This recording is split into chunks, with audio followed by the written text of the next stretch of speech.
Happy Thanksgiving. Yes, Coach. Yes, Appreciate sir. it. You guys get started. What was your view, Shane, of the final drive there and what happened with the final couple plays? Yeah, I think the connection that Gino and DK made was a great chance to put us in position, get down there to the final play there. Had a chance to maybe pop a run. Unfortunately, they played it well. Didn't quite work out. Would love to get a little bit more field position right there for Jason, but they played it well and then end up clocking it and having an opportunity. But execution, really comes down to earlier in the game not putting ourselves in that position, but we've had those opportunities at the end of games, and several times this season we've come out on the right end of those, and then this one it just didn't work out at the end. Was Gino able to hear you? I mean, he kind of made it sound like maybe there was some miscommunication there. Or... Yeah, I think he got right to the right thing there in terms of getting to a good RPO right there where he has an option and right on the ball right quickly there, trying to gain 5, 6, 7 more yards there, trying to get into a more manageable situation right there, and then just didn't work out. Did he hear your play call?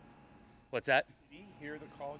I don't think he did, with the headset going, sometimes those chaos situations. So, but he did. The great thing is it's, situations that we practice all the time. Got to one of our toolbox plays in that exact scenario. So it was a good job of him and those guys. And it really being able to execute that many plays in that quick of a tempo to give us an opportunity at the end. Gino made reference earlier today about how you guys like to be a team that gets up on the ball and goes rather than maybe clock it. Mm-hmm. Think back. Why do you like to get up on the ball in those situations and go?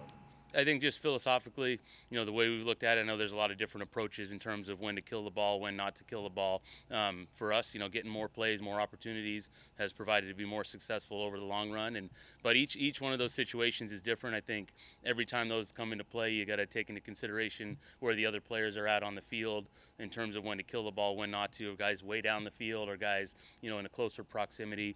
Like in DK's situation, he's able to make that catch right around the hashes so quickly, get the ball spotted so quickly. The offensive line's up there, everyone's set. Really a clean operation right there. So I think there's time restraints that we have around it that we've built, that we've predetermined, but all of those are going to have a little bit of wiggle room depending on the live action of the game and the room for error in those seconds.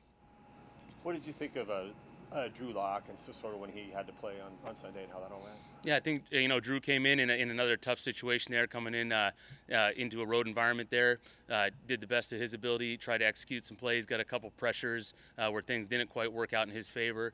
Gave us an opportunity on some third down throws, but didn't work out obviously in terms of getting some point production out of those drives. But he's still ready to go. Been doing a good job this week, like he does every week, of preparing like he's going to be the starter if those opportunities present themselves. Shane, first drive, 14 plays, 88 yards. I'm assuming that was the scripted set.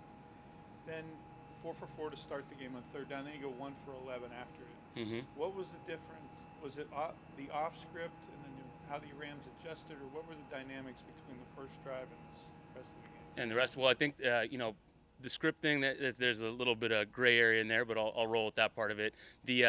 Once we get down to those next couple drives in terms of some of the penalties that knocked us off course, I think some of the negative plays. And so for us on offense, we know really coming down to good, clean execution in those scenarios.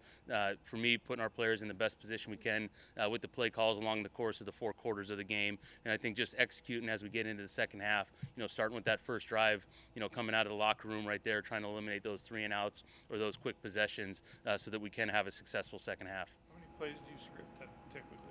There's no exact number on that. Great. Go ahead. With 49ers defense, it seems like they present challenges at all 3 levels. Where's the start when it comes to dealing with their defense? Yeah, I think really it starts up front. They've got a great defensive line. They got multiple players that can roll throughout their front right there. And then Fred Warner controlling everything from that middle linebacker position. He's special. He can play at all 3 levels. He can play patient to the run and still make the play at the line of scrimmage. He can get in all the passing lanes. And, he's really just a tremendous player that we always have our eye on. With the number of interceptions that they've had, is that just a matter of their aggressiveness, or is there other factors that are contributing to that? Yeah, I think they tie all 3 levels in really well. So they know their pass rush is going to get home in a certain amount of time. The linebackers stay, nice and patient in those second level windows, so they're able to get a lot of tips and overthrows. The DBs are really in sync with what the timing and rhythm of each play is. So they're playing well as a unit, like they have for multiple years now, where all 3 levels of their defense are really well connected. How much better equipped is the offense to face the 49ers than it was in January? I think, really goes back looking at that game similar to some of the things we need to overcome. The game in January where we have a solid first half and then falter a little bit in the second half. I think we need to learn from those mistakes, learn from this past week, and keep growing each week. So as we head into this game against the 49ers, we have more experienced guys starting to get healthy, getting back in the mix right now, and I think we can go ahead and have a successful 4 quarters, play consistent football, which is going to be our game plan every single week, whether it's the 49ers or the Rams last week, and we have those 4-quarter performances tend to come out on the right side of the scoreboard there. How did it impact things when you didn't have Kenneth Walker anymore on Sunday? I think Zach did a nice job of stepping in right there. Anytime you lose a player like Ken, other guys are going to have to step in and into that role. But with Zach and DJ Dallas stepping in, I think those guys did a nice job of carrying the workload at running back and doing a nice job, especially on some of the third down and in some of the passing game situations. Kenny McIntosh ends up playing this week. What does he bring? Yeah, I think Kenny's done a great job of staying into it, kind of in that injured reserve role and then getting out onto the practice field when his window opened and brings a little electric attitude to the day, always having fun, great energy, and then it shows up with his play style where he's got great quickness, great speed, and for him, he's done a great job, Chad Morton, working with him throughout this whole course of the year where he stayed up to date, staying in the meeting, staying mentally prepared. So if this moment does present itself this weekend, he's ready to roll. I know the quarterback can't hear you, or I'm sorry, you can't hear the quarterback in your headset, but when the connection is lost like that, do you know that it's lost, or do you just know because the quarterback is like throwing his hands up? Yeah, I think in that situation right there, when you got crowd noise, everything else going, and Gino's got control of it, especially in those 2-minute situations, feel good about him getting into a play in our toolbox.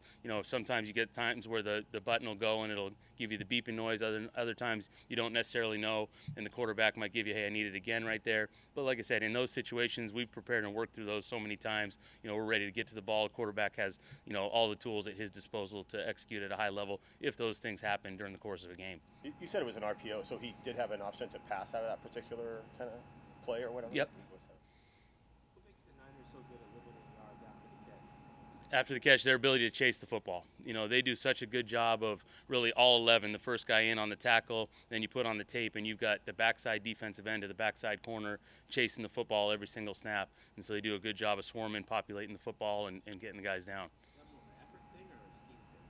I think it's an effort. The chasing the football part's an effort thing. They do a great job with it, and I think something that, just like going against our defense every day, presents a great challenge for us on offense. You see our guys flying around, chasing the ball at practice, through training camp. So I think it's a good, it's style of play that shows up, and you see it clearly with our guys out on the field, and you see it clearly on San Francisco when you put the tape on. Flip side of that, why do you think you guys have been better with your yards after the catch like this? Yeah, I think it's something, you talk about stuff you emphasize in the offseason, whether it be screen game or yards after catch, some of those things, burst in a block, guys working for each other downfield. I think those are all things that Sanjay's done a great job of really bringing to our offense, really preaching about day in and day out. And I think we're just seeing the fruits of the labor in terms of, working at it, talking about it, the players buying into it. And it's been a good part of our offense for the last few weeks. Shane, how's Jackson Smith-Njigba's familiarity with Geno Smith help your offense as an extra option? How has that kind of enlarged your playbook? Yeah, I think he's done a nice job. He had a couple of those excellent third down catches this past week. I think the more and more that those guys get reps together, accumulating reps, in terms of the style of routes, or especially against different man looks or different zone looks, all the different things defenses present themselves, just getting on the same page, which comes from accumulating as many reps as possible. So we're seeing 2 guys that are just getting more and more familiar with each other, getting better and better and improving throughout the season, which is what you'd want to see from a young player in Jackson like he's doing. How physical is he? Because he's like Tyler as well. You don't think he's a physical receiver, but they are very physical.